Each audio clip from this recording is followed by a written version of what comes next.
threading, so that's quite good. And that boot speed was around 40 seconds there, so that's not too bad, and that's fully booted. What else did I miss on the specs? Touchscreen, SSD, one USB 2 out, as we saw on the look around the device, the headset port, and that's pretty much it for specs. Yeah, for those of you that don't know the Menlo platform, it's got the Poolsbo chipset, which has the GMA 500 processor in it, GPU in it, which does in theory have some hardware decoding for video, which is, now that I've messed around with the device and installed some extra codecs, is working to an extent, but it does require a little bit of skill, a little bit of searching on the internet for the right method to do that. Out of the box, Windows XP doesn't support H.264, so that can be a problem. You have to go and get the codecs.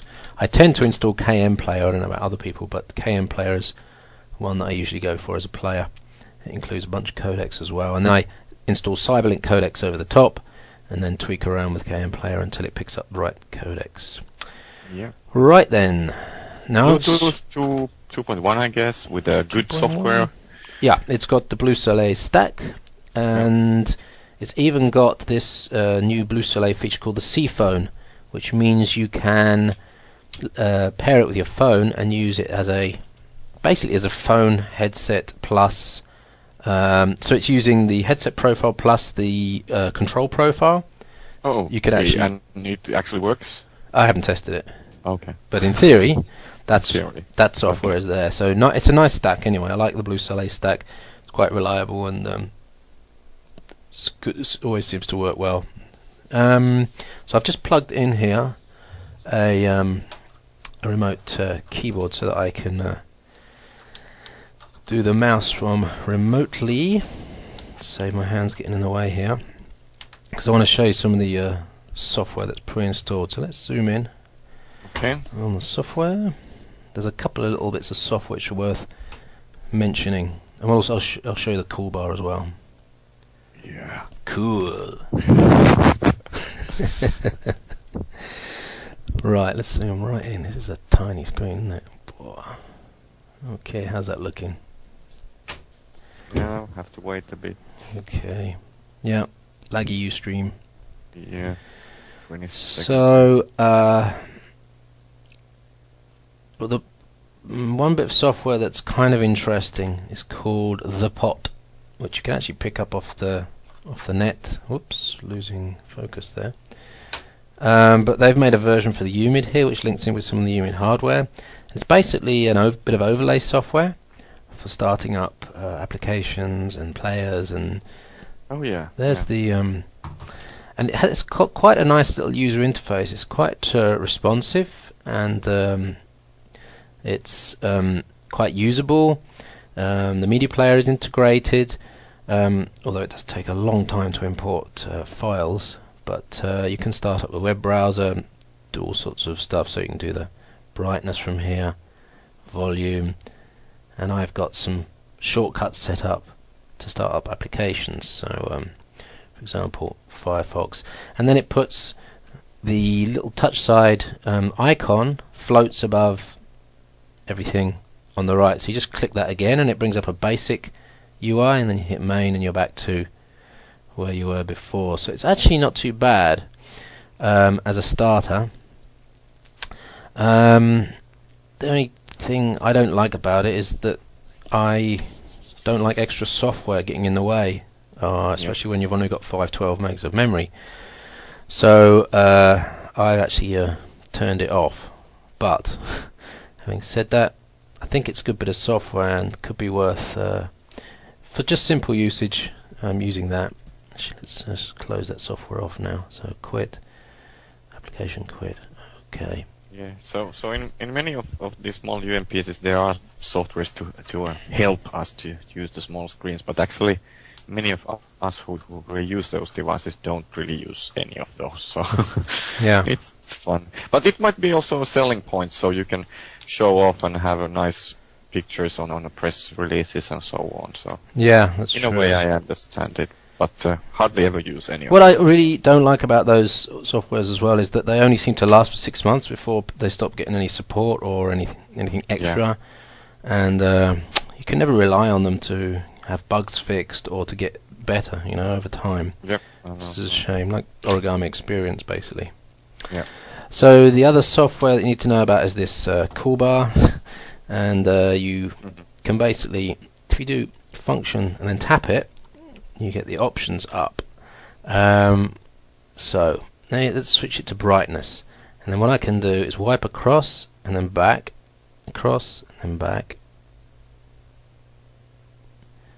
Now I'm having to press quite hard. Let's just make it a light touch. It's reasonable. Takes 2.5 swipes to get full left to right on the brightness. So you have to swipe it fully to get the software up. No. So here's So the you sound. launch the software first. Yeah, the software basically you switch the functionality of the bar. So it depends on How do you launch the software? From the desktop? Yeah, function cat bar. No, you can't Oh. see me doing it, can you? Sorry, let me just zoom out. So, but yeah, but you can do the same stuff from the keyboard. So function Anyway, so cat bar. yeah, Function yeah. cat bar, and then so there's also pre-programmable. So if I swipe left now, we should get the browser up. He says, let's try that. And this is what I mean about it not being totally reliable. There's no feedback, nothing happens to the pointer.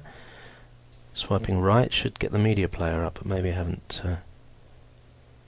Yeah. Okay. Setup menu. Let's just try that once more. Switch it to swipe right, swipe left. Yeah. Okay, there it's fired up the Firefox after about 10 swipes, so, Yeah. you might as well just basically be double clicking or single clicking the screen, to be honest. But Yeah, and you have all the same shortcuts on the keyboard, right? Everything else but the application launcher. You have the brightness and yeah. So you just saw me do the brightness there yeah. with the keyboard, and I can turn the volume up and down with the keyboard as well. Yeah. So it's kind of again like a bit like that software. It's good for demo, good for the specs, but in real terms, it's not that useful. Not that useful.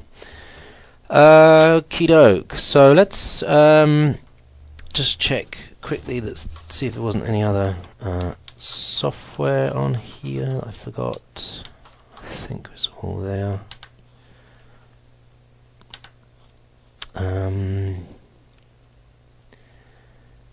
The touchscreen driver is called TouchSide, same as on the M1.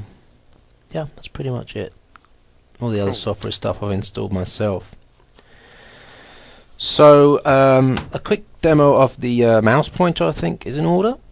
Yep. And I'm going to pull that little connection, and maybe a little bit of a typing and usability show, just for 5 minutes. So, there's the optical mouse pointer, and I'm going to start up Firefox.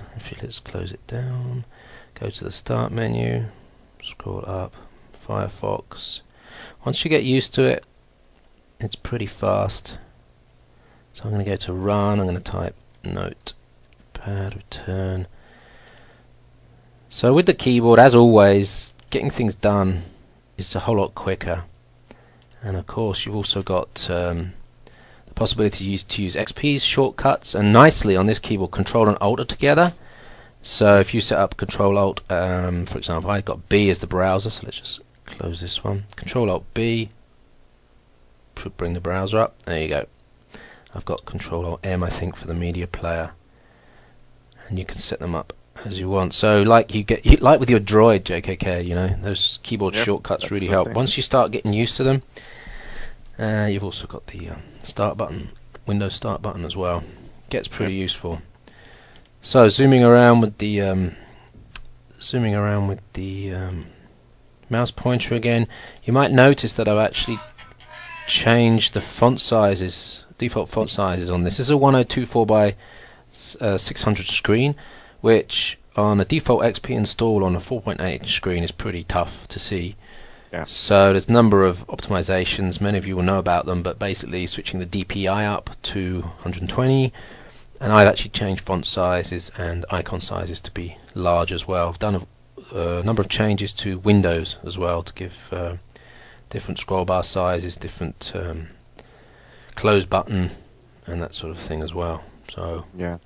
that's a bunch of optimizations that's needed, really. Yeah, bigger close button helps a lot, so it's good to have. Yeah. Also, one really important thing with Firefox is that it has the zoom, and it remembers the zoom by sight. So that's why Firefox is #1 browser with this device. Is really. Yeah. I don't think any other browser remembers the zoom levels by sight. Yeah. So On a